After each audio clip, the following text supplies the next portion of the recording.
It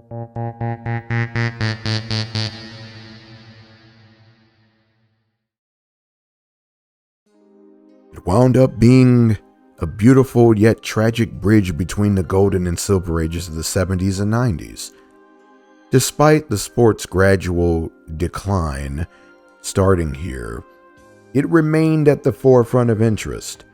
It may have helped that movies like Raging Bull and the next two entries into the Rocky franchise reminded the masses of the glory days of the sport. Don King's monopoly, however bad the lasting effect, did lead to some stacked cards where the best contenders were facing off, even if champions weren't unifying.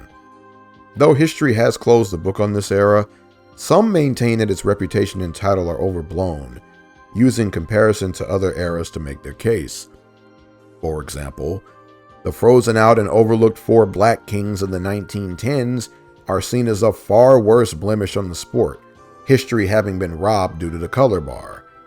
Of course, they'll have their own video down the line.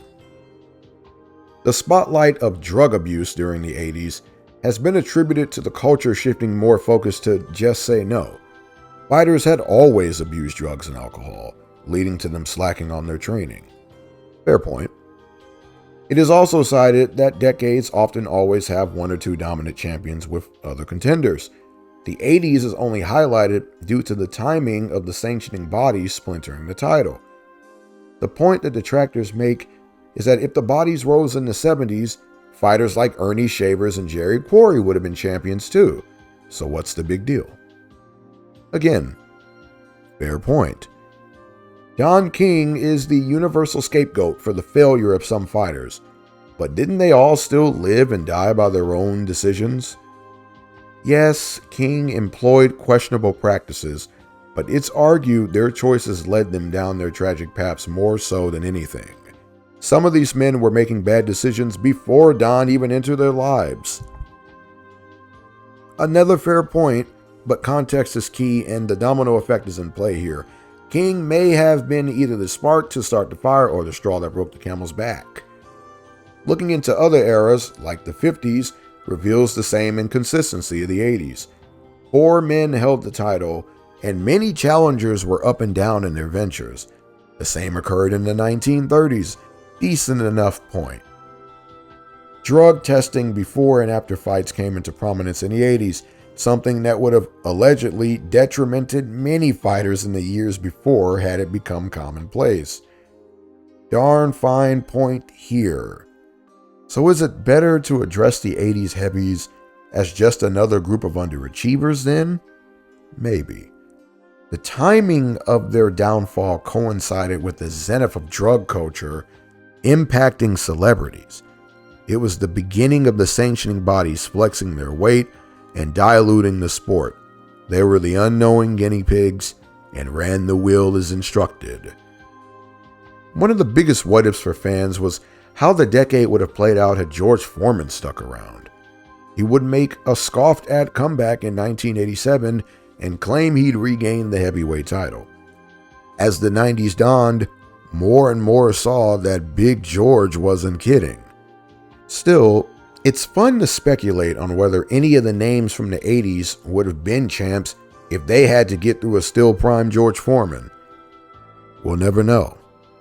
The big catch-up would come in the 90s as heavyweights underwent further evolution from the Ali style in the 60s and the Tyson dominance of the 80s.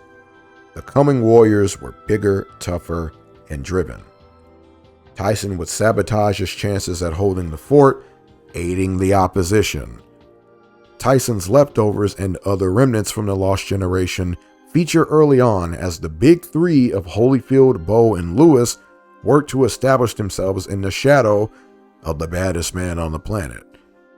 The 1980s would go down as the first alphabet soup era, and the 1990s, despite Iron Mike's unification conquest, would do the same. The fighter who resurrected alphabet turmoil, ironically enough, is one of the biggest what-ifs of the 90s, as some believe he squandered his potential. Despite his Hall of Fame career, Riddick Bowe may have well fit in with the 80s crop, though instead of drugs being his undoing, it was the refrigerator and alleged lack of drive. It would take 7 long years for balance to return after Bo dumped the belt, a time period that saw every branch of the title be in the hands of a different man during one stretch. Also during this era was the prime of Ray Mercer, who notoriously fought well against 90s heavyweights, but struggled against those from the 80s. It begs the question of how he would have done had he turned pro earlier and fought prime versions of the Lost Generation.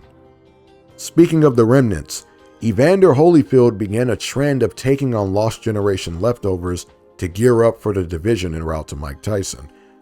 Riddick Bowe, Lennox Lewis, Tommy Morrison, and more would do the same. Morrison is another lost talent from the 90s who may have fit in well with the 80s crop. His fast lifestyle ultimately caught up to him after costing him a worthy career at the top of the mountain. In his case, it was the partying and women that derailed him, leading to his HIV diagnosis, forced retirement, and tragic aftermath. Of course, Don King remained on the block during the 1990s, still firm in control of the sport's inner workings. The less said, the better. I say that all to say this. Some appeared to learn from their predecessors, and some didn't. The 1990s was another peak age for boxing, but it also could have been better, having hosted another large roster that very well should have surpassed those from the 70s. Not to be. For a detailed look into the sequel to The Lost Generation, the 1990s heavyweight division timeline is linked below. Whether you still choose to address them as the Lost Generation, as coined by Jack Newfield, is entirely left to you. I, for one, will, because they had the roster, talent, potential, and personality to surpass both the 70s and the 90s. Godspeed to any and all future generations who stake their claim at becoming the best ever. Well, with all that said over this docuseries, which I'll be releasing a supercut of in the coming week, there's only one thing left to do. This has been the Charles Jackson, author of the Boxing Encyclopedia, and I'll see you next round. Stay frosty.